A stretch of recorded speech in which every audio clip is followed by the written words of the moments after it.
Job లేక ఇబ్బంది పడుతున్నారా? అయితే మెడికల్ కోడింగ్ మీకు మంచి ఆప్షన్. వెంటనే కాల్ చేసి కోర్సులో జాయిన్ అవ్వండి.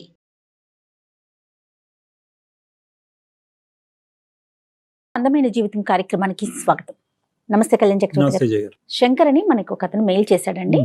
వైఫ్ అండ్ హస్బెండ్ మధ్య ఇష్యూ అండి. అది ఎక్కడ దాకా అంటే ఇద్దరం విడిపోదాం, ఎవరు బతుకు వాళ్ళు బతుకుదాం అనే దాకా వెళ్ళిందట. సో మనకి మెయిల్ పెట్టాడు. నేను ఒకసారి మీతో మాట్లాడిస్తానని చెప్పాను తప్పకుండా షోలో. శంకర్. హలో హలో, శంకర్ గారండి, అవునండి. నేను జయానండి, అందమైన జీవితం ప్రోగ్రామ్ నుంచి కాల్ చేస్తా ఉన్నాను. ఓ హాయ్, నమస్తే అండి. నమస్తే అండి. నమస్తే. నాతో పాటు డాక్టర్ కళ్యాణ్ చక్రవర్తి గారు కూడా ఉన్నారు. మీ మెయిల్ చెప్పాను, నేను బ్రీఫ్ గా చెప్పానండి డాక్టర్ గారికి. ఒక్కసారి మాట్లాడతారా? నమస్తే సార్. నమస్తే శంకర్ గారు. మీకు మ్యారేజ్ ఎంతకాలం అయింది? పిల్లలు ఏమైనా ఉన్నారా? చెప్పండి. ఆ మ్యారేజ్ అయ్యి 4 years అయింది సార్. ఓకే. ఒక 3 years బాబు ఉన్నాడు. 3 years బాబు. ఏం చేస్తుంటారండి మీరు? నేను సెల్ఫ్ ఎంప్లాయిడ్ అండి, నేను బిజినెస్ చేస్తాను. Okay, business. మీ వైఫ్ అండి? మా వైఫ్ హౌస్ వైఫ్ అండి. రైట్, ఓకే అండి. వైజాగ్ లాస్ట్ మార్చ్ లో ట్రిప్ కి వెళ్ళాం సార్. ఆ, ఆ వైజాగ్ ట్రిప్ లో మాత్రం నాకు బాగా విరక్తి వచ్చేసింది ఆవిడ బిహేవియర్. అంటే మా వైఫ్ చాలా అందంగా ఉంటుంది, నేనే ఆవిడని ఇష్టపడి ఇంట్లో మాట్లాడి నేనే చేసుకున్నాను సార్. ఓకే. కాకపోతే ఆవిడ బిహేవియర్ అంటే ఇంట్లో ఉన్నప్పుడు కూడా కొంచెం అంటే ఫోన్ కాల్స్ కొంచెం సీక్రెట్ గా మాట్లాడటం లాంటివి నాకు అనిపించాయి. ఏది ఇవన్నీ ట్రిప్ కు ముందు చెప్తున్నారు మీరు? ఆ ట్రిప్ కు ముందు జరిగిందండి. ఓకే. అప్పుడు సర్లే ఓకే మేబీ ఇంట్లో వాళ్ళైనా అయిండొచ్చు అని నేను లైట్ తీసుకున్నాను. ట్రిప్ కి వెళ్ళినప్పుడు మాత్రం ఆవిడ బిహేవియర్ మాత్రం కంప్లీట్ చేంజ్ అయిపోయిందండి. కంప్లీట్ చేంజ్ అయిపోయిందంటే కంప్లీట్ ఇంకా ఆవిడ బయట పడిపోయింది. హైదరాబాద్ లో మేము వైజాగ్ స్టార్ట్ అయ్యాము. స్టార్ట్ అయిన తర్వాత కొంచెం ఒక 1 hour ట్రావెల్ తర్వాత ఒక అతను వచ్చి కూర్చున్నాడు. ఆల్మోస్ట్ నైట్ 10 అట్లా అయిపోయిందండి. ఓకే. నాది అప్పర్ బెర్త్, నేను పైకి వెళ్ళి పడుకుంటున్నాను, ఇంకా పడుకోలేదు, నిద్రపోలేదు. చూస్తూ ఉన్నాయండి. చూస్తూ ఉంటే అతను వచ్చాడు, మాటలు కలిపాడు, అంతా బానే ఉంది, మాట్లాడుకుంటున్నారు ఇద్దరు. నా వైఫ్ కూడా బాగానే ఎంత పాజిటివ్ గా రెస్పాండ్ అవుతుందంటే అంత పాజిటివ్ గా రెస్పాండ్ అవుతుంది.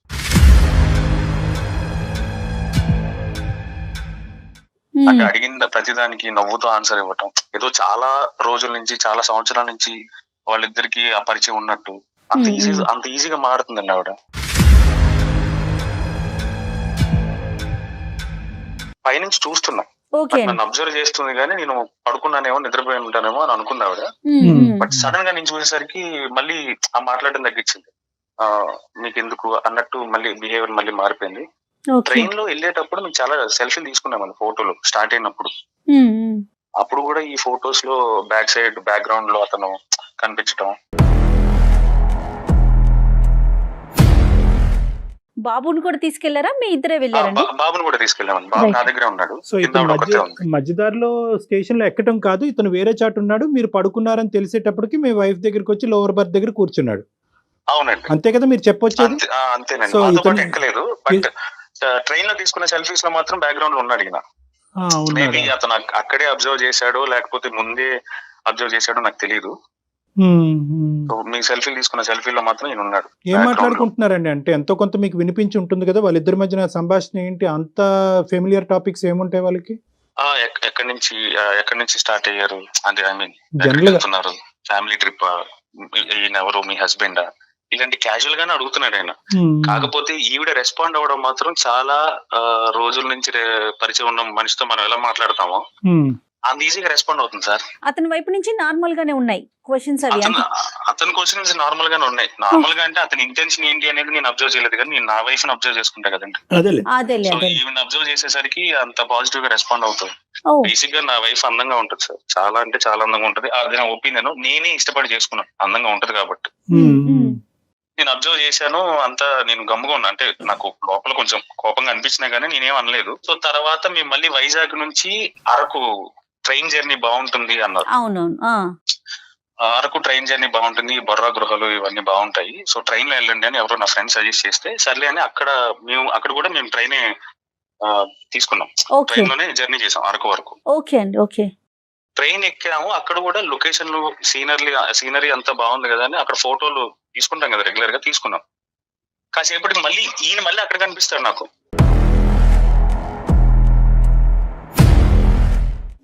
మీకు ఫోటోల్లోనే కనిపిస్తున్నాడు ఈ మనిషి, డైరెక్ట్ కనిపించట్లేదా?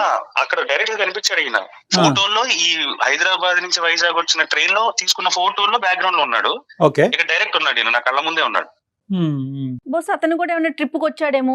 ఓకే, తర్వాత ఏమైందండి? వచ్చుండొచ్చండి, అతను ఒక్కడే వచ్చుండొచ్చు లేదా ఎవరితోనో వచ్చుండొచ్చు, నాకు తెలియదు. వచ్చాడు మళ్ళీ సేమ్ ఎక్కడికి, అరకు వరకా అంటాడు. ఈ ట్రైన్ అరకు కాక ఇంకెక్కడికి వెళ్తుంది అని ఈవిడ రెస్పాండ్ అవుతుంది అలా. అంటే పక్కన నేను ఉన్నాను కదండి, పక్కనే ఉన్నాను కదా, రాత్రి అంటే పడుకొని ఉన్నాను, సో కొంచెం పాజిటివ్ గా రెస్పాండ్ అయి ఉండొచ్చు. ఇప్పుడు నేను పక్కనే ఉన్నాను కాబట్టి ఇలా రెస్పాండ్ అవుతుంది ఈవిడ. ఈ ట్రైన్ అరకు కాక ఇంకెక్కడికైనా వెళ్తుంది అంటే, అయ్యో అలా అని కాదు, క్యాజువల్ గా అడిగాను మిమ్మల్ని, మీరు కోపం వచ్చినట్టుంది మీకు, మీరు కోపంలో చాలా అందంగా ఉన్నారు అన్నాడు ఆయన.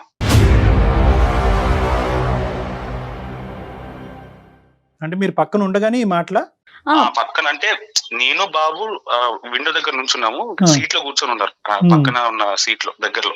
ఇలా కన్వర్జేషన్ స్టార్ట్ అయింది. ఆయన మీ హస్బెండ్ కదా, ఈ కిడ్ బాబు పేరేంటి, హస్బెండ్ పేరేంటి, మీ హస్బెండ్ ఏం చేస్తుంటాడు, మళ్ళీ కన్వర్జేషన్ అతను స్టార్ట్ చేశాడు.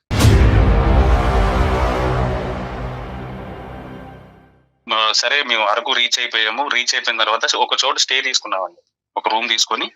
సరే ఇక్కడ బొంగులో చికెన్ బాగా ఫేమస్ కదా, బొంగులో చికెన్ తిందాం, ఈవిడ పేచి పెడితే సర్లే తిందాం అని చెప్పి తీసుకుని వెళ్ళాము. హోటల్కి వెళ్ళాము, కూర్చున్న తర్వాత బొంగు చికెన్ ఆర్డర్ చేసాము, వచ్చింది. సగం తిన్న తర్వాత మా బాబు అలర్ట్ చేయడం స్టార్ట్ చేశాడు. అంటే నాకు ఐస్ క్రీమ్ కావాలి, అక్కడ ఐస్ క్రీమ్ షాప్ ఉంది, నన్ను తీసుకెళ్ళు డాడీ అంటే. పిల్లలు చూడగానే కొంచెం పేచి పెడతారు కదండి, అలాగే పేచి పెడితే నేను సర్లే తీసుకెళ్తాను రా, నేను కొనిస్తానని చెప్పి నేను తీసుకొని వెళ్ళాను. వెళ్ళి ఐస్ క్రీమ్ కొనుక్కొని రిటర్న్ జస్ట్ స్టార్ట్ అయ్యాను. స్టార్ట్ అవ్వగానే బ్యాక్ టేబుల్ మీద మళ్ళీ ఈయనే ఉంటాడు. ఈవిడ ఇన్ఫర్మేషన్ ఇస్తే వస్తున్నాడా లేకపోతే కోఇన్సిడెంట్లీ ఇది జరుగుతుందో నాకు అసలు అర్థం కాలేదు. లేదా ఇంతకు ముందే వీళ్ళిద్దరికి పరిచయం ఉందా, లేకపోతే ఈవిడికి, లేకపోతే దారిలో ఏమైనా ట్రైన్ లో గానీ రాత్రి జరిగిన కన్వర్జేషన్ లో గానీ కాంటాక్ట్స్ చేంజ్ చేసుకోవడం ఇలాంటివన్నీ జరిగాయా, లేకపోతే ముందే ఉందా నాకు తెలియట్లేదు. చక్ర గారు ఇప్పుడు ఒక్క నిమిషం, సారీ అండి, ఇప్పుడు మీరు గమనించేది ఆవిడ కూడా గమనించి సర్ప్రైజ్ అయ్యారా ఏంటంటే, వీడు మనం వెంట పడుతున్నాడు, ఎక్కడ పడితే అక్కడికి వస్తున్నాడు అనే కామెంట్ వచ్చిందా? ఎందుకంటే మీకు కనిపించేది ఆవిడ కూడా కనిపిస్తుంది కదా, ఆవిడ ఎక్కడైనా సర్ప్రైజ్ అయిందా? ఆవిడే సర్ప్రైజ్ అవ్వలేదు, క్యాజువల్ గానే మాట్లాడుతుంది ఆవిడ. ఎక్కడ వచ్చి ఎక్కడ పలకరించినా కూడా అక్కడ కూడా పలకరించాడా? ఐస్ క్రీమ్ దగ్గర రెస్టారెంట్ లో రెస్టారెంట్ లో ఆవిడ కొంచెం దూరంగా ఉంది, కొంచెం 4-5 షాపుల అవతల ఈ ఐస్ క్రీమ్ షాప్ ఉంటే నేను అక్కడికి వెళ్ళి వస్తున్నా. వచ్చేటప్పటికి వీళ్ళిద్దరు మాట్లాడుకుంటున్నాం. Right, okay, so continue. చూడగానే నాకు అసలు ఫ్యూజ్ ఎగిరిపోయింది సార్. అసలు ఎలా రియాక్ట్ అవ్వాలో కూడా నాకు అసలు అర్థం కూడా కాలేదు.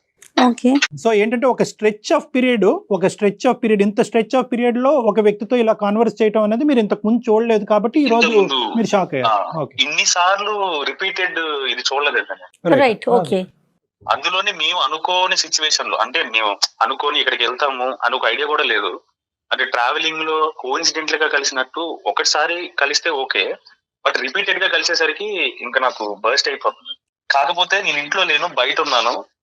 సరే ఇది కరెక్ట్ కాదులే, తర్వాత డిస్కస్ చేద్దాం, ఏదైతే అది అయిందని చెప్పి నేను ఇంకా సైలెంట్ అయిపోయి నేనేం మాట్లాడలేదు. వెళ్ళిన తర్వాత నేను చూశాను ఒక లుక్, అతను నన్ను చూసి అటెన్షన్ అయ్యాడు, ఓకే వచ్చాడు అన్నట్టు ఏదో అటెన్షన్ అయ్యి ఇటు తిరిగి మాట్లాడుతున్న అతను సడన్ గా ఇటు తిరిగిపోయాడు.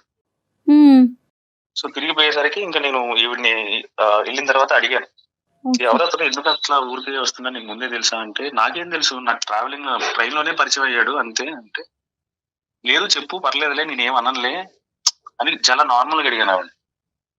ఏం మాట్లాడుతున్నారండి మీరు, అవన్నీ మీరు అలా ఎలా మాట్లాడతారు, నాకు తెలిస్తే నేను మీకు ముందే చెప్తాను కదా అంటది ఈవిడ. సర్లే ఇంక ఇక్కడ డిస్కషన్ అనవసరం అని చెప్పి నేను అక్కడ కామప్ అయిపోయాను. బయటకు వెళ్ళినప్పుడు అలాంటి డిస్కషన్ పెట్టుకోవడం, ఆ ట్రిప్ ని స్పాయిల్ చేయడం నాకు ఇష్టం లేదు. సో అందుకని నేను చాలా సైలెంట్ అయిపోయాను. ఈ 4 years మొత్తం మీ 4 years ప్రయాణంలో ఇటువంటి డిస్కషన్ మీ వైఫ్ కి మీకు మధ్యన ఎప్పుడు జరగలే? ఏదైనా వ్యక్తితో ఎందుకు మాట్లాడుతున్నావు, ఎలా మాట్లాడుతున్నావు అనేటటువంటిది రాలేదు. ఇదే ఫస్ట్ టైం శంకర్ గారు వాళ్ళ భార్యని ఇలాగే ఎవరు ఈ వ్యక్తి ఎందుకు అంతసేపు మాట్లాడుతున్నావు అనేది ఫస్ట్ టైం అడగటం, అంతేనండి? అవునండి, అప్పుడు దాకా నేను ఇంత బర్స్ట్ ఎప్పుడు అవ్వలేదు. అప్పటి వరకు చిన్న చిన్న ఇన్సిడెంట్, అంటే ఇప్పుడు ఇంటి పై నుంచి కిటికీలో నుంచి చూసినప్పుడు కూడా నేను 2-3 సార్లు అబ్జర్వ్ చేశాను. అంటే ఎవరిని చూస్తుంది, అక్కడ ఎవరైనా ఉన్నారా లేరని కూడా నాకు తెలియదు. అంటే ఇప్పుడు వంట చేసుకుంటానో లేకపోతే పని చేసుకుంటానో ఇంట్లో ఉన్న కిటికీలో నుంచి ఇలా వంగి చూడటం అది నేను 1-2 సార్లు అబ్జర్వ్ చేశాను. సరే ఓకే, క్యాజువల్ గా చూస్తున్నారేమో నేను లైట్ తీసుకున్నాను, నేను పట్టించుకోలేదు ఎందుకంటే నా వర్క్ బిజీ. నాకు సో మీరు ఎప్పుడు అడగలేదు? అందుకే ఇన్నిసార్లు నేను ఇంత దారుణమైన ఫీలింగ్ నేను ఎప్పుడు ఫేస్ చేయలేదు ఆవిడతో. మేము అరకు నుంచి మళ్ళీ వైజాగ్ వచ్చే ఆన్ ద వేలో నా ఫ్రెండ్ ఒక అతను సడన్ గా కాల్ చేశాడు, ఒక పని చెయ్యి, వైజాగ్ నుంచి అండమాన్ వెళ్ళేదానికి షిప్ జర్నీ ఉంటది, ఒకసారి అక్కడ కనుక్కో, ఒకవేళ అవైలబుల్ ఉంది అంటే కనుక నువ్వు వెళ్ళు అన్నాడు. సో నేనేం చేశానంటే ఇంకో 2 days ట్రిప్ ఎక్స్టెండ్ చేసి వైజాగ్ వెళ్ళిన తర్వాత కనుక్కొని ఆ ట్రిప్ ఆ షిప్ టికెట్ తీసుకున్నాను సార్. ఎక్స్పెన్సివే బట్ ఓకే, మెమరబుల్ ట్రిప్ కదా, మెమరబుల్ గా చేద్దాం, ఎప్పుడో మళ్ళీ వస్తాము, తర్వాత ఇప్పుడు వస్తాం ఎందుకులే అని చెప్పి ఎక్స్పెన్సివ్ అయినా కూడా నేను టికెట్ తీసుకున్నాను. షిప్ లో జర్నీ స్టార్ట్ అయిందండి ఒక 1 or 2 hours తర్వాత. సో షిప్ ఓపెన్ రూఫ్ మీద రెస్టారెంట్ ఉండే కదా సార్, అక్కడికి వెళ్ళి కూర్చున్నాము, వ్యూ అది బాగుంది, వెదర్ బాగుంది అని చెప్పి పైకి వెళ్ళి అక్కడ కూర్చున్నాం సార్. కూర్చున్నప్పటికీ ఆయన ముందే అక్కడ ఉన్నాడు సార్. ఇప్పుడు నేను నా వైఫ్ నాకు ఎవరైతే సజెస్ట్ చేశారో ఆ ఫ్రెండ్ కి తప్ప ఎవరికి షిప్ జర్నీ గురించి ఎవరికి తెలియదు. కోఇన్సిడెంట్ గా 1-2 ప్లేస్లకు రావచ్చు సార్. మరి ఈవిడ ఇన్ఫర్మేషన్ ఇచ్చింది అనుకోవాలా లేకపోతే ఇంకేమన్నా అనుకోవాలా? నాకు కోఇన్సిడెన్సా లేదంటే మిమ్మల్ని మీకు తెలియకుండానే కొన్ని సందర్భాల్లో మీకు తెలిసి అతను ఎక్కడికైతే అక్కడ ఫాలో అవుతూ మీరు ఎక్కడైతే టికెట్లు బుక్ చేస్తారో అక్కడే టికెట్లు బుక్ చేస్తూ అదే షిప్ ఎక్కుతూ అలాగన్నా అయి ఉండొచ్చు. ఇది ఏంటంటే ఒక యాంగిల్లో చూసుకుంటే కనుక ప్రతి అంశం మీ వైఫ్ అతనికి చెప్పటము, అతను మీ వెంట రావటం అనేది ఒక యాంగిల్ అయితే, మీకు తెలియకుండానే అతను బ్యాక్గ్రౌండ్ లో ఫాలో అవుతూ ఈ రకరకాల ప్లేసెస్ కి మీతో పాటు విజిట్ చేస్తూ మీ వైఫ్ తో సంభాషణ చేయడానికి ప్రయత్నం చేస్తున్నాడని అనుకోవచ్చు. ఏమండి? సో ఇక్కడ మీ వైఫ్ కాంట్రిబ్యూట్ చేస్తుందా ఈ డిస్కషన్స్ కి, లేదంటే అతనుగానే ఫాలో అవుతూ వస్తున్నాడా, దాన్ని మీ వైఫ్ ప్రోత్సహిస్తుందా? ఈ 2 యాంగిల్స్ లో మనం చూడాలి. తర్వాత ఏమైంది సార్? ఇంకా నేను సర్లే ఈ ట్రిప్ అయిపోయిన తర్వాత ఇంకా డైరెక్ట్ నేను హైదరాబాద్ తీసుకుని వచ్చాను. వెంటనే తీసుకుని హైదరాబాద్ వచ్చాను. మెమరబుల్ గా ఉండవలసిన ట్రిప్లు ఇంకో విధంగా మెమరీస్ పెంచుతున్నాయి. చెప్పండి సార్, హైదరాబాద్ వచ్చిన తర్వాత ఏమైందండి? కాంటాక్ట్ నెంబర్ ఏమన్నా ఎక్స్చేంజ్ చేసుకున్నారా, నాకు నిజం చెప్పు అని నేను గట్టిగా అడిగాను సార్. అసలు నాకు అర్థం కావట్లేదు, మీరేంటి ఇలా మాట్లాడుతున్నారు అంటది. క్వశ్చన్ చేస్తే ఆవిడ స్కిప్ చేసి నడిచి వెళ్ళిపోవటం, లేకపోతే నువ్వు మీరేంటంటే ఇలా మాట్లాడుతున్నారు, అసలు ఎక్స్పెక్ట్ చేయలేదు మీ దగ్గర నుంచి ఇలాంటివి అనేసి ఒకటే మాట ఎక్కువ మాట్లాడదు ఆవిడ, వెళ్ళిపోతుంది. ఒక హస్బెండ్ కి ఇవ్వాల్సిన మినిమం అటెన్షన్, మినిమం రెస్పెక్ట్ ఈ డిస్కషన్ వచ్చినప్పుడు ఉండదు సార్. మిగతా విషయాలంతా ఓకే, మిగతా విషయాలు ఓకే, అడుగుతుంది ఏదో ఊరికే ఏం కర్రీ చేయమంటారు, ఎప్పుడు వస్తారు, ఏ టైంకి వస్తారు, వచ్చే ముందు కాల్ చేయండి, ఇలాంటివన్నీ చెప్తారు. మరి వచ్చే ముందు కాల్ ఎందుకు చేయాలి అర్థం కాదు. నా ఇంటికి నేను రావడానికి ముందే ఇంటిమేట్ ఎందుకు చేయాలి సార్? అలా కాదులేండి, అంటే సేఫ్ గా బయలుదేరారా, సేఫ్ గా వచ్చారనే ఉద్దేశంతో చాలా మంది ఏదైనా ప్రిపేర్ చేసి ఉంచడానికో అట్లా ఉంటది కదా. మీరు ఇలా ప్రశ్నించేటప్పటికి ఈ రోజు కంగు తినచ్చు. ఎటొచ్చి ఏంటంటే ఈసారి మాత్రం ఈ ట్రిప్ లో కోఇన్సిడెన్స్లు ఎక్కువైనాయి. నెంబర్ 1. నెంబర్ 2 ఏంటంటే మీకు ఇంత ఫ్రీ టైం ఇంతకు ముందు దొరుకుండదు, అంటే మీ వైఫ్ యొక్క బిహేవియర్ చూడటానికి ఇంత ఫ్రీ టైం దొరుకుండదు. నెంబర్ 3 ఏంటంటే ఒకే వ్యక్తితో ఇంతసేపు మాట్లాడినటువంటి సందర్భం కనిపించకపోయి ఉండొచ్చు. కాబట్టి ఈ రోజు ఆ లోపల దాగినటువంటి ఏదైతే అనుమానాలు కానీ డౌట్స్ కానీ ఉన్నాయో ఆ ఉప్పెనలాగా ఈ రోజు బయటకు పొంగుకుని బయటకు వచ్చినాయి. అది ఆవిడ ఎప్పుడు ప్రతిసారి అనుమానం పడి ప్రతిసారి ప్రశ్నించే భర్త అయితే కనుక పెద్ద ఫీల్ అయ్యి ఉండేది కాదు. ఒకేసారి ఈవిడ మీద ఇలా విరుచుకుపడేటప్పటికి ఆవిడ కంగు తిని ఎక్కువ మాట్లాడకుండా ఇది అయిపోయి ఉండొచ్చు. మీరు మెయిల్ ఎందుకు చేశారండి? దీని వెనకాల రీజన్ ఏంటి? ఏం ఎక్స్పెక్ట్ చేస్తున్నారు మీరు? మెయిల్ ఎందుకు చేశానంటే నేను ఒక డెసిషన్ కి వచ్చానండి. నేను ఈ నుంచి డైవర్స్ తీసుకోవాలని డెసిషన్ కి వచ్చి. అదేంటి సార్? మా ఇద్దరి కన్వర్జేషన్ అంటే ఆవిడ పర్సెప్షన్ నా పర్సెప్షన్ 2 విన్న తర్వాత నేను తీసుకున్న డెసిషన్ కరెక్టా కాదో మీరు ఒకసారి చెప్తారు, దాన్ని బట్టి నేను ఫాలో అవుదామని నేను మీకు మెయిల్ చేశాను సార్. పెద్దవాళ్ళ వరకు ఇంకా వెళ్ళలేదు కదా శంకర్ గారు? ఇంకా వెళ్ళలేదండి. ఒకసారి ఆవిడ ఉంటే ఇవ్వండి ఫోన్. నేను బయట ఉన్నాను సార్, ఒకసారి నేను ఆవిడ కాల్ చేసి కాన్ఫరెన్స్ లో తీసుకున్నాను. రైట్, విషయం చెప్పండి, ఇట్లా కళ్యాణ్ గారు ఉన్నారనేసి విషయం చెప్పి కనెక్ట్ చేయండి. Okay sir, okay. జనరల్ గా అనుమానం ఉన్నప్పుడు కళ్యాణ్ గారు ప్రతి కదలికలోనూ మనం ఎన్నో ఎత్తుక్కోవచ్చు. ఒక వ్యక్తి మీద మనకు అనుమానం, అది ఆడైనా మగైనా. అంటే ఏంటంటే ఇలాంటి సమయాల్లో ఏమవుతుందంటే మేడం, రామాన్న భూతలాగే అనిపిస్తుంది. కాబట్టి ఒకటి అమ్మాయి షాక్ అయ్యి ఉంటది, ఇప్పటి వరకు ప్రశ్నించిన 4 years లో ప్రశ్నించిన భర్త ఇప్పుడు ఎందుకు ప్రశ్నిస్తున్నాడు. హలో హలో, ఏం చేస్తున్నావు? బాబుకి టిఫిన్ చేస్తున్నాను, చెప్పండి. ఓకే, అదే కొంచెం ఫ్రీ అవుతావా? మాట్లాడాలి, కొంచెం ఇంపార్టెంట్. సాయంత్రం ఇంటికి వస్తారు కదా, మాట్లాడదాం. హలో మేడం, నేను ఇంటికి వచ్చి మాట్లాడేది అయితే నేను ఇంటికి వచ్చి మాట్లాడతా. ఫోన్ ఎందుకు చేసి 10 నిమిషాలు పక్కకు రాని ఎందుకంటాను నేను? నాకు తెలీదా ఎలా మాట్లాడాలి? ఇంట్లో మాట్లాడేది అయితే నేను ఇంటికి వచ్చాక మాట్లాడతా. ఏంటి ఎలా మాట్లాడుతున్నావు? సరే, ఇప్పుడు సుమన్ టీవీలో ప్రోగ్రామ్ ఉంది అందమైన జీవితం అని చెప్పి. ఆ ప్రోగ్రామ్ నుంచి కళ్యాణ్ చక్రవర్తి గారు లైన్ లో ఉన్నారు. సో నేను ఆయనకి మెయిల్ చేశాను మన గురించి. మన గురించా? మన గురించి ఏముందని మెయిల్ చేసామండి. మన గురించి ఏం లేదా? ఏముంది? ఉంది కదా, వైజాగ్ ట్రిప్ ఉందిగా, అది చాలు కదా. ట్రిప్ గురించి చెప్పుకోనికి కాల్ చేసావా అక్కడ? ట్రిప్ గురించి అని కాదు, మన ఇద్దరి మధ్య తర్వాత జరిగిన డిస్కషన్ లో నేను తీసుకున్న డెసిషన్ వాళ్ళకి చెప్తామని నేను వాళ్ళకి మెయిల్ చేశాను. వాళ్ళు ఇప్పుడు కాల్ చేశారు, మా లైన్ లో ఉన్నారు, ఒకసారి మాట్లాడు. నమస్తే అండి. నమస్తే, మీ పేరండి? సారీ, నేను జయాని మాట్లాడుతున్నా, అందమైన జీవితం ప్రోగ్రామ్. నా పేరు పల్లవి అండి. పల్లవి గారు నమస్తే అండి. సారీ అండి, మిమ్మల్ని ఇలా సడన్ గా లైన్ లోకి తీసుకొని ఇబ్బంది పెడుతున్నాము, వేరే రకంగా అనుకోవద్దు. జస్ట్ ఒక చిన్న ఇష్యూ, దానికి సంబంధించి డాక్టర్ కళ్యాణ్ చక్రవర్తి గారు కూడా మనతో పాటు స్టూడియోలో ఉన్నారు. అమ్మ పల్లవి. సార్ నమస్తే సార్. నమస్తే అమ్మ. నమస్తే పల్లవి. అమ్మ కొద్దిగా క్లిష్టమైనటువంటి పరిస్థితి, నేను కాదనట్లేదు. అతనికి ఏంటంటే నెంబర్ 1 అతను మీకు చెప్పకుండా ఇలా ఫోన్ కలపటము, ఇంటికి వచ్చేటటువంటి డిస్కషన్ కాదు, ఇప్పటికిప్పుడు తేలాలి అనేటటువంటి మాట అంటాం. బహుశా అతను పడేటటువంటి టెన్షన్ కూడా అలా ఉందేమో, అది మనం అర్థం చేసుకోవాలి. ఇప్పుడు ఆ వివరం మీరు చెప్తేనమ్మా అసలు ఇది ఏ విధంగా ప్రొసీడ్ అవ్వచ్చు, సో దట్ ఈ ఇష్యూ ఇక్కడ క్లోజ్ చేసి మీరు హ్యాపీగా ముందుకెళ్ళడానికి అవకాశం ఉందా లేదా అనేది మనం ఆలోచించవచ్చు. ఆ ఇష్యూ ఏంటనేది మీకు తెలుసు కదా? అవును తెలుసు సార్. ఏమైందమ్మా పల్లవి? నార్మల్ ట్రిప్ కి వెళ్ళాము కదా సార్, అందులో విషయం ఏముంటుంది? అంతే కరెక్ట్. ట్రిప్ కి వెళ్తే విషయం ఏముంటుంది? ట్రిప్ కి వచ్చిన మనిషి గురించి చెప్పు. ట్రిప్ కి ఎవరెవరు వెళ్ళారు, ఎవరు జాయిన్ అయ్యారు, అది కూడా చెప్పు. అంటే ఏమంటున్నారు? ట్రిప్ కి ఎవరెవరు స్టార్ట్ అయ్యాం, నువ్వు నేను కదా స్టార్ట్ అయ్యాం. తర్వాత వచ్చి ఎవరు జాయిన్ అయ్యారు దారిలో, అది కూడా చెప్పు. అది ఎందుకు చెప్పట్లేదు? ఎవరు జాయిన్ అయ్యారండి? జర్నీ అన్నప్పుడు ఎవరో పక్కన ఉంటారు, వాళ్ళని జాయిన్ చేస్తారు ఏంటిది? ఇక్కడి నుంచి వైజాగ్ వెళ్ళారు, అరకు కూడా అతను వచ్చాడంటే సరే, ఇక్కడ హైదరాబాద్ టు అరకు అతను కూడా అదే టికెట్ బుక్ చేసుకున్నాడు అని అనుకోవచ్చు. కానీ ఏంటంటే అక్కడి నుంచి అండమాన్కి కూడా మీతో పాటు షిప్ లో ప్రయాణం చేసి, ట్రైన్ లో ప్లస్ ఏంటంటే ఆ తర్వాత అండమాన్ వెళ్ళేటటువంటి క్రమంలో షిప్ లో కూడా వచ్చాడు, షిప్ లో కూడా మీరు మాట్లాడుకున్నారు అనేటటువంటిది ఎలా తెలిసింది అతనికి? మా జర్నీ ఐటినరీ అంతా కూడా అతనికి ఎలా తెలిసింది అనేది ఒక ప్రశ్న. రెండోది ఏంటంటే కనుక ఎప్పుడు మాట్లాడుకున్నా కూడా మీ హస్బెండ్ గారు దూరంగా ఉన్నప్పుడే మీరిద్దరూ మాట్లాడుకోవటం జరిగింది. తర్వాత అతను పై బర్త్లో పడుకున్నప్పుడు కానీ, లేదంటే హోటల్లో బాబుతో పాటు దూరంగా ఉన్నప్పుడు కానీ, షిప్లో డెక్ మీద అతను దూరంగా ఉన్నప్పుడు మీరిద్దరు సంభాషించుకోవటం ఏంటంటే, మీరు ఎక్కడ కూర్చుంటే అక్కడ మీ వెనకాలే కనిపిస్తూ ఉంటే సహజంగా ఎవరికైనా అనుమానం వస్తుంది కదా. ఆ ప్లేస్ లో మీరున్న మీకు కూడా అలానే అనిపిస్తుంది కదా. మేడం జర్నీ అన్నప్పుడు అందరితో వెళ్తారు వస్తారు, అతను అనుమానం పడుతుంటే ఎలా? అంటే జర్నీ అన్నప్పుడు పక్కన వెళ్తూ మాట్లాడుకోమా మనము. కరెక్టే మాట్లాడుకుంటాం. తప్ప అది అలా మాట్లాడడము తప్పు కదా. నేను ఆలోచించుకుంటే నేను మాట్లాడడం తప్పు అనట్లేదు, నువ్వు మాట్లాడిన విధానం తప్పు అంటున్నా. ఎలా మాట్లాడో తెలుసా? ఏం మాట్లాడిన విధానం? ఏం చూసినావు మాట్లాడిన విధానంలా? ఎప్పటి నుంచో పరిచయం ఉన్న మనిషితో ఎలా మాట్లాడతారో అలా మాట్లాడావు. నేను అది అడుగుతున్నాను. నేను అవునా? నీకు అలా అనిపించవచ్చు, నీ ఆలోచనలు అలా ఉన్నాయి. నా ఆలోచనలు అలా నీ పనులు అలా ఉన్నాయి. ఇంట్లో దాకా మాట్లాడే విషయానికి కథలాగా తీసుకెళ్తావా? కథలాగా ఎవరు తీసుకెళ్లారు? తీసుకెళ్ళేదాకా తీసుకెళ్ళినావు మరి నువ్వు తీసుకెళ్ళినావు. పల్లవి గారు కోఇన్సిడెన్స్ అయ్యి ఉండొచ్చు. పల్లవి గారు ఇక్కడ ఏంటంటే ఒకటమ్మా, మీరు దయచేసి అర్థం చేసుకోండి.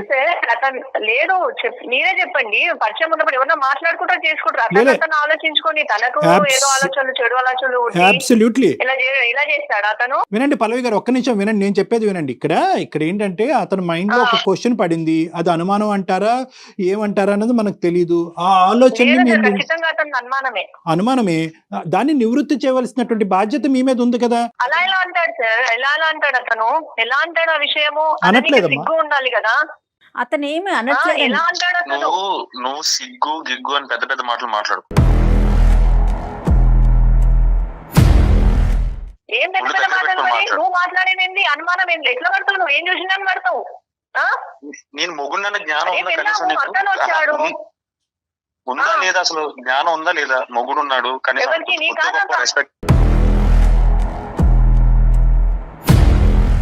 రెస్పెక్ట్ ఇవ్వాలి.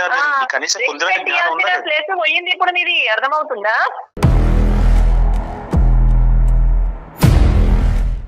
ఈ రోజైతే నువ్వు అనుమానం పడుతున్నావు, ఎక్స్పర్ట్ ఇక్కడ పక్కనే జరిగింది. ఇప్పుడు జరగాలి నాకు జరగాల్సింది నీకు జరగాల్సిందే. పల్లవి గారు ఇది ఎక్కడికో వెళ్తుందండి. పల్లవి గారు ప్లీజ్ బాబు అవును, శంకర్ ఇష్టపడి చేసుకున్నాను బాబు. నాకు చాలా బాగా జరిగింది. నేను మా అమ్మ నాన్నని కాదనుకోండి, నేను ఎంచుకున్నాను అక్కడికి కదా, అది వెళ్ళిపోయింది నేను చేసిన పెద్ద పెళ్లికి తప్పు. వెళ్ళిపోయింది. ఇప్పుడు అర్థం అవుతుంది నాకు.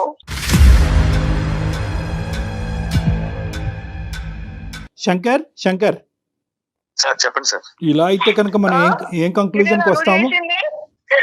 నువ్వు నా జీవితాన్ని చేసావు, నువ్వు నీ జీవితాన్ని చేయటం కాదు. నువ్వు చేసినావు మనసులో అనుమానం పెట్టుకొని, నేను కాదు. చిన్న ఈ విషయానికి అనుమానం పడతారు ఎవరైనా?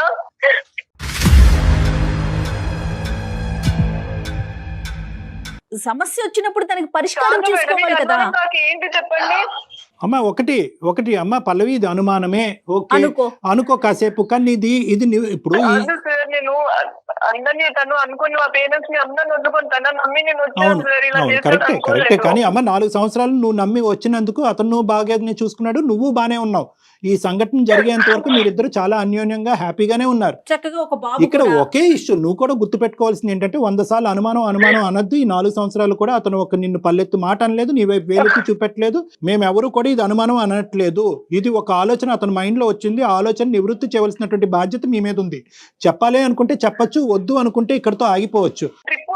ట్రిప్ లో మాట్లాడినంత మాత్రాన ఇలా నా చేసేది? అమ్మ ఎక్కడికో తీసుకెళ్ళటం కాదు, వాస్తవానికి డివోర్స్ అనే పదం కూడా అతని నోట్లోంచి వస్తే అతని నోటికి మేము బ్రేక్స్ వేసి నీకు ఫోన్ కల్పించాం. మేము మంచి చేయడానికి ఏంటంటే అక్కడ నేను ఏం చేశాను మరి చెప్పండి, తనని చెప్పమనండి. మరి ఎప్పుడు క్వశ్చన్ రానటువంటి నీ భర్త ఈ రోజు క్వశ్చన్ చేసినప్పుడు విడమర్చి చెప్పేసేయండి. ఏం సంభాషించుకున్నారు, అతను ఎందుకు వచ్చేవాడు, ఎక్కడెక్కడ ఏమేమి మాట్లాడుకున్నారో అది చెప్పేసి క్లోజ్ చేసేసేయండి. అయిపోయింది. అది అతను నాతో ముందే పరిచయం ఉంటే ఇంటి దాకా రావాల్సింది, నేనేదో అతనికి నెంబర్ ఇవ్వాల్సింది, కంటిన్యూగా మేము మాట్లాడుకోవడం జరగాల్సింది. అతను ఏముంది ఇక్కడ అసలు? కరెక్టే నిజంగా ఆ దురుద్దేశం మీకు ఉంటే కనుక ఇవన్నీ జరుగుతాయి. ఆ మనిషి మనకి ఏదో ఒక రకంగా అయితే తనకు కనపడాలి కదా. ఆ జర్నీ మాటకే కనపడి వెళ్ళిపోవడం చెప్పండి. అవును, ఇంటికి రప్పించే ప్లాన్ కూడా ఉందన్నమాట. అయితే అరే మీరు మళ్ళీ ఎక్కడికో వెళ్తున్నారండి. అదే ఉంటుంది నీకు. శంకర్ అది కాదు శంకర్, అది ఇప్పుడు చూసారా మీరు ఇప్పుడు ఆ అమ్మాయిని మనం సానుకూలంగా ఫ్లెక్సిబుల్ గా అమ్మాయి చేతి సమాధానం చెప్పించాలని అనుకునేటప్పటికి మీరు నెగిటివ్ గా ఏంటంటే ఇంటి వరకు వచ్చే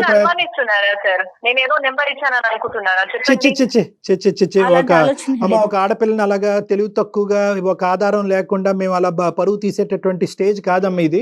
దయచేసి వినండి. ఇక్కడ ఏంటంటే అతను అలానే మాట్లాడుతున్నారు కదండి, విన్నారు కదా మీరు. కాదమ్మా, అక్కడ అమ్మ 2 అంశాలు. అలాగే మాట్లాడుతూ ఉండేవాడు 4 years బట్ అంటే అది వేరే విషయం. ఈ ఒక్క సంఘటనలోనే అలా మాట్లాడుతున్నప్పుడు మీరు ఏమనాలి, ఏంటండి ఎప్పుడు ఆలోచించిన విధంగా ఇలా ఆలోచిస్తున్నారు, ఏబిసి అంతే అని చెప్పేసేయండి, అయిపోతుంది. నేను వెళ్ళిన దగ్గరికి అతను అనుకోకుండా వచ్చాడు సార్. అట్లా అతను ఏదో అక్కడ చికెన్ దొరుకుతుంది అన్నాడు. ఆ విషయంలో నేను అక్కడ మాట్లాడుతున్నాడు. అతను అక్కడనే నిల్చొని ఉన్నారు, పక్కనే ఉన్నారు కొంచెం డిస్టెన్స్ లో. అక్కడ మాట్లాడము. మళ్ళీ షిప్ లో వెళ్ళినాక కోయిన్సిడెంట్ గా మేమున్నాము, అతను వచ్చాడు. అరే మీరు కూడా ఇక్కడ అన్నారు. నేను కూడా అవును మీరు కూడా వచ్చారా అన్నాను. అలాంటివి కొన్ని అనుకోకుండా జరిగిన విషయాలు సార్. ఇది అయిపోయింది. క్లియర్ కట్ గా అతనికి ఒకసారి చెప్పండి, ఈశ్వర్ క్లోజ్ చేసుకోండి. అప్పుడు శంకర్ అడుగుదాం నమ్ముతాడా లేదా అనేది. ఇంకా అసలు మాట్లాడదలుచుకోలేను సార్ నేను.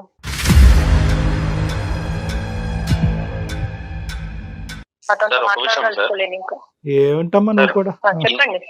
ఇంత వివరంగా చెప్పారు కూడానా శంకర్? ఇది basic structure of the issue. ఇది శంకర్ ఏముందని చెప్తాడు సార్. ఏం లేదు, నేనైతే డిసైడ్ అయిపోయింది సార్. కానీ నాకు నా వల్ల నువ్వేంది డిసైడ్ అయ్యేది అక్కడ? నువ్వేంది డిసైడ్? నేనే డిసైడ్ అవుతున్నాను. నేను ఆ రోజు నేను ఇంట్లో క్వశ్చన్ చేసినప్పుడు ఏ రోజు ఇదే ఆన్సర్ లో ఆ రోజు నేను ట్రిప్ కి వెళ్ళి వచ్చిన తర్వాత ఇంట్లో మన దగ్గర డిస్కషన్ అయినప్పుడు నేను క్వశ్చన్ చేసినప్పుడు సైలెంట్ గా నువ్వు ఎందుకు వెళ్ళిపోయావు? తప్పు చేసింది కాబట్టి సైలెంట్ గా ఉందని ఎలా అనుకుంటాం? నేను ఒక మనిషి మాట ఒక టోను విన్న తర్వాత బాగా అసెస్ చేయగలను అనేటటువంటి నమ్మకం నాకుంది. మీకు ఒక బిడ్డ ఉన్నది, దయచేసి జీవితాన్ని బాబున్నాడు, బాబు ఉన్నాడు, దయచేసి ఈ చిన్న ఇది అతి చిన్న, ఇంతకంటే అతి చిన్న కారణం అంటూ ఏది లేదు. ఇంత భయంకరమైనటువంటి కారణాలకి మీరు విడాకులు తీసుకుంటే కనుక ప్రపంచంలో భార్యాభర్తలు ఎవరు కలిసి ఉండరు. అమ్మా తన పైన నాకు ఎలాంటి చెడు పెళ్లి లేదు సార్. తను ఇదంతా ఆలోచన చేసుకుని నన్ను దూరం చేసుకుంటున్నాడు తప్ప తనంటే ఇష్టము గానీ ఇలా చేస్తున్నాడు సార్. అతను ఏదేదో ఆలోచించుకోవడం తప్పు కదా. నేను నిజంగా చెప్తున్నాను కదా. అదే చెప్పేది, నేను నిజంగా ఒకరికొకరు చెప్తున్నా. మనకి ఇష్టపడి జరిగిన చేసుకున్నారు. 4 డిస్కషన్ లో 5 డిస్కషన్ లో జరిగాయి కదా ట్రిప్ కి వచ్చిన తర్వాత. అదే అవును discussion లోనే జరిగేది. నువ్వు ఇంతసేపు నాతో మీరు మాట్లాడావా? అనుకోవచ్చు కదా అది. మీరు ఓకే. అట్లా ఏదైనా నేను తనకు నంబర్ ఇవ్వడం గానీ, సరే. తనకు ఎలా నాకు సరే, తప్పుగా బిహేవ్ అయ్యిందేదో చేయడం అయిపోయింది చూసారా? శంకర్ గారు. 5 డిస్కషన్లు అయినాయి శంకర్. 6వ డిస్కషన్ లో చెప్పింది కదా నాయన, క్షమించి వదిలేయచ్చు కదా, ఇంకా అయిపోయింది సబ్జెక్టు. మీ మీద, మీ ఇద్దరి మీద ఎంత ట్రస్ట్ నమ్మకం ఉన్నా కూడా ఒక బయట నుంచి వచ్చేటటువంటి ఒక థర్డ్ శక్తి ఏదైతే ఉందో అది మీ జీవితాల మధ్యన నిప్పులు రేపచ్చు. కాబట్టి అటువంటి పరిస్థితి ఉంటే కనుక ఆపోజిట్ పార్ట్నర్ని వెంటనే ఇన్వాల్వ్ చేసేయండి. ఇదే ఈ రోజు మనం నేర్చుకోవాల్సినటువంటి ఒక మోరల్. అంతే అంతే, చాలా కరెక్ట్ చెప్పారు కళ్యాణ్ జీ. అవకాశం ఉంటే కళ్యాణ్ గారిని ఒకసారి పర్సనల్ గా కలిసే ప్రయత్నం చేయండి. మీ ఇద్దరిలో ఉండే ఇంకా నెగిటివిటీ ఏమైనా ఉంటే కనుక అది నివృత్తి చేసుకుని క్లియర్ చేసుకుని సాఫీగా ముందుకు ప్రయాణం చేయండి. డైవర్స్ అనేటటువంటి దానికి 1% కూడా ఇక్కడ ఛాన్స్ లేదు. అవకాశమే లేదు అసలు. ఆ ఆలోచన తీసేయండి ప్లీజ్, ఇద్దరు కూడా. All the best both of you. సరే sir. Thank you, sir. Right Thank you. Right right, good luck. Thank you అండి. చాలా Thank you. చాలా నమస్తే. చాలా సంతోషం. మంచిగా అర్థం చేసుకుని మంచి కంక్లూజన్కి వచ్చాం. ఆల్ ద బెస్ట్ అమ్మ, both of you. Thank you. Right Kalyan ji. Right Jaya గారు, థ్యాంక్ యూ. సమర్పిస్తున్న వారు అవిస్ హాస్పిటల్.